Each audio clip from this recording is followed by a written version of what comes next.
নির্যাতিত নিপীড়িত মানুষের কথা বলার জন্য সাংবাদিকরা কাজ করে। আর সাংবাদিকরা তাদের নিজেদের দাবির জন্য রাস্তায় নেমেছে। দুঃখজনক, এই সাংবাদিক আসাদুজ্জামান তুহিন তার দায়িত্ব পালন করতে গিয়ে রাষ্ট্রের মানুষকে সংবাদ পরিবেশন করতে গিয়ে নির্মমভাবে হত্যার শিকার হয়েছে।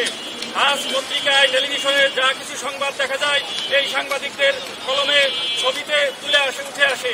আর সেই কাজে যদি সাংবাদিক হত্যার শিকার হয়, নির্মমভাবে হত্যার শিকার হওয়ার পরে তার পরিবার, অসহায় পরিবার আরো অসহায় হয়ে পড়ে, তার মাসুম বাচ্চা এতিম হয়ে পড়ে।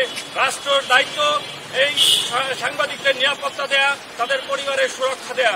কোনো সাংবাদিকের উপরে জুলুম নির্যাতন করা হবে না, কিন্তু আমরা কি দেখতে পাচ্ছি?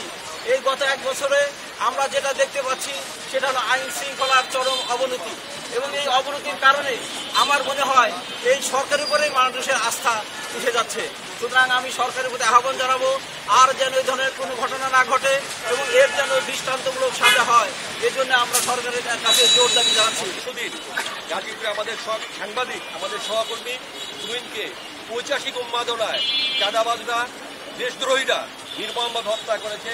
এই হত্যার প্রতিবাদে আজকে ফরিদপুর প্রেস ক্লাব সহ সারা বাংলাদেশের সাংবাদিক সমাজ রাজপথে ঢুকে আমরা মানববন্ধন করছি, আমরা বিক্ষোভ করছি।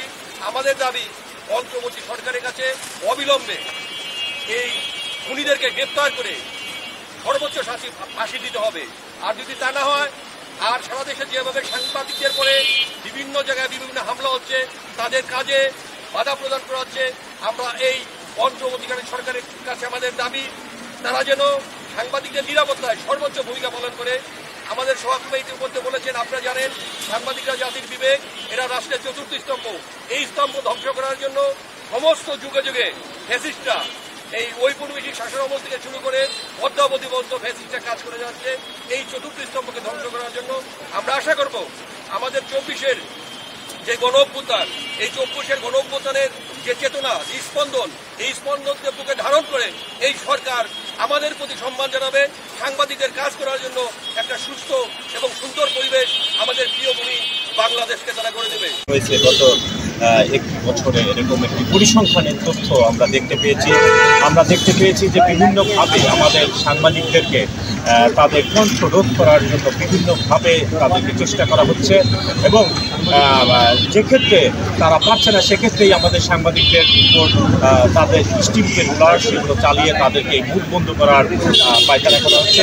আমরা সরকারের কাছে দাবি জানাই যে অতি দ্রুত সাংবাদিকদের উপর যে নির্যাতন এবং হত্যার ঘটনা ঘটছে, এগুলো অতি দ্রুত বন্ধ করে প্রশাসন সাংবাদিকদের বিচার এবং তাদের নিরাপত্তা এবং তাদের কাজের সুষ্ঠু পরিবেশ বজায় রাখবেন, সেই আশাবাদ আমি রাখছি আজকের এই মানববন্ধন।